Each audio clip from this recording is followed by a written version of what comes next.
कुर्लिश उस्मान का जादू इस वक्त सर चढ़कर बोल रहा है। इस सीरीज में यके बाद दिगरे ट्विस्ट की भरमार ने ड्रामे को बहुत ज्यादा दिलचस्प बना दिया है। कुर्लिश उस्मान के सीजन 2 ने सीजन 1 की निस्बत काफी मकबूलियत हासिल की है और कई रिकॉर्ड्स भी अपने नाम कर लिए हैं। हर नया आने वाला एपिसोड फैंस के सस्पेंस को और भी ज्यादा बढ़ा देता है। नए और पुराने कैरेक्टर्स की एंट्रीज ने भी सीरीज को 4 चांद लगा दिए हैं। अब ऐसा लगता है कि ऑडियंस ने डिडली सरतुगुल की तरह इस सीरीज को भी दिल से कबूल कर लिया है। हर कोई बस यही जानना चाहता है कि आखिर नया आने वाला एपिसोड कैसा होगा। आज की इस वीडियो में हम इसी बारे बात करने वाले हैं, तो वीडियो को आखिर तक लाजमी देखिएगा। आपको बताएंगे कि क्या उस्मान बे ने मंगोल तख्त के दूसरे दावेदारों के साथ इत्तेहाद कर लिया है। जब काई कबीला सरदारी की जंग में मसरूफ है तो निकोला कौन सा तूफान लाने वाला है। बात करेंगे कि आखिर उस्मान बे काई कबीले के सरदार कब बनेंगे और सल्तनत उस्मानिया की बुनियाद कब रखी जाएगी। इसके अलावा बात करेंगे कि आया निकोला का किरदार सीरीज में कब तक चलेगा।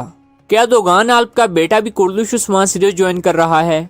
साथ ही साथ आपको बताएंगे कि जब यावलिक अरसलान का रोल अच्छा होगा तो हाजिल खातून का रिएक्शन क्या होगा। तो अगर आप ये सब जानना चाहते हैं तो वीडियो को जरूर से लाइक कर दें और चैनल को सब्सक्राइब करें ताकि इस तरह की मजीद वीडियोस की अपडेट्स आपको टाइम पर मिलती रहें। जिस तरह काई कबीले में सरदारी के लिए जंग जारी है, बिल्कुल इसी तरह मंगोलों में भी तख्त के लिए लड़ाई जारी है।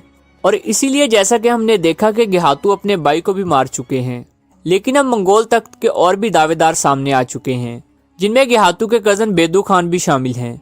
बहुत ज्यादा चांसेस हैं कि उस्मान बे ने बेदू खान के साथ इत्तेहाद कर लिया है। उस्मान बे की इस इत्तेहाद के बाद मंगोलों का जोर टूट जाएगा और जब उस्मान बे काई कबीले के सरदार बनेंगे और उस्मान बे को यावलिक अरसलान की सपोर्ट हासिल होगी। यावलिक अरसलान जिसके अंडर बहुत से तुर्क कबाइल हैं। और फिर जब उस्मान बे एनीगोल किला फतह कर लेंगे तो सल्तनत उस्मानिया की बुनियाद रख दी जाएगी, क्योंकि यावलिक अरसलान का मकसद भी एनातोलिया में तुर्क रियासत का क्याम है। अब बात आती है कि जब यावलिक अरसलान का रोल अच्छा होगा तो हाजिल का रिएक्शन कैसा होगा। हाजिल खातून जो कि अब तक अपने भाई के साथ मिलकर कई साजिशें कर चुकी हैं, यावलिक अरसलान का रोल अच्छा होने के बाद भी वो इन साजिशों से बाज नहीं आएंगी और इस दफा उनके साथ दुंदार बे इन मंसूबों में शामिल होंगे। आखिर उस्मान बे कब काई कबीले के सरदार बनेंगे। जब काई सरदारी की जंग में मसरूफ हैं तो निकोला कौन सा तूफान लाने वाला है। जैसा कि आपको मालूम है कि जब काई कबीला गेहातू के साथ जंग में मसरूफ था तो निकोला ने उसका फायदा उठाते हुए कुलूचाई सर किला वापस ले लिया था। इस दफा फिर से काई कबीला सरदारी की जंग में मसरूफ है, जबकि बामसी बे भी कबीला में ही हैं और कुलूचाई सर किला बामसी बे अपने बातमाद सिपाहियों के हवाले कर रहे हैं। निकोला जो कि ये कह भी चुका है कि हम काइयों की सरदारी के लिए लड़ाई का फायदा उठाएंगे, इसलिए मुमकिन है कि वो एक बार फिर से कुलूचाई सर किला पर हमला की जुर्रत करे, लेकिन इस दफा कामयाब नहीं हो पाएगा क्योंकि किला में मौजूद सिपाही बामसी बे के ट्रेन किए हैं, जो अपनी जान तो दे सकते हैं लेकिन किला हाथ से नहीं जाने देंगे। अगर निकोला ऐसा करता है तो उसे मुंह की खाना पड़ेगी। उधर भाइयों के दरमियान सरदारी के लिए खून तक बहने की नौबत आ गई है। जाहिर है ये लड़ाई सिर्फ सावची और उस्मान के दरमियान ही है। गुंदोज को सिर्फ बीच बचाव कराते ही देखा गया है। ये बात तो तय है कि उस्मान बे ही काई कबीले के सरदार होंगे, लेकिन ये इतना आसान नहीं होगा, क्योंकि अगर अर्तुगरुल बे मरने से पहले उस्मान बे को सरदार बनाने का कह भी देते हैं तो ये मसला यहीं खत्म नहीं होगा, बल्कि जिरगा बुलाया जाएगा और सरदारी का इलेक्शन होगा। और इसी दौरान हमें दुंदार और हाजिल की साजिशें भी देखने को मिलेंगी, जो सरदारों में सोना बांटते नजर आएंगे। अब आते हैं सबसे इम्पोर्टेंट सवाल पर कि आया निकोला का किरदार आखिर कब तक चलेगा। जैसा कि आपको मालूम है कि उस्मान बे के बाद सबसे मजबूत और जबरदस्त कैरेक्टर निकोला ही है।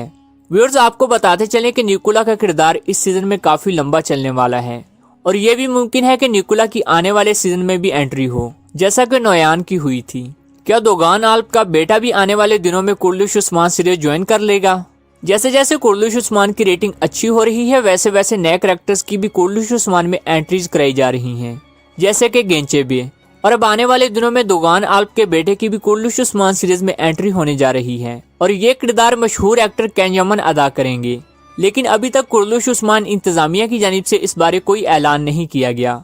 हो सकता है कि महमद बुज़दाक ऐलान ही न करें और ये एंट्री सरप्राइज रखी गई हो। दोस्तों, अब्दुर्रहमान गाजी और बामसी बे के बाद अब आप किस पुराने कैरेक्टर की कुर्लिश उस्मान सीरीज में वापसी चाहते हैं, आपने हमें कमेंट बॉक्स में जरूर बताना है।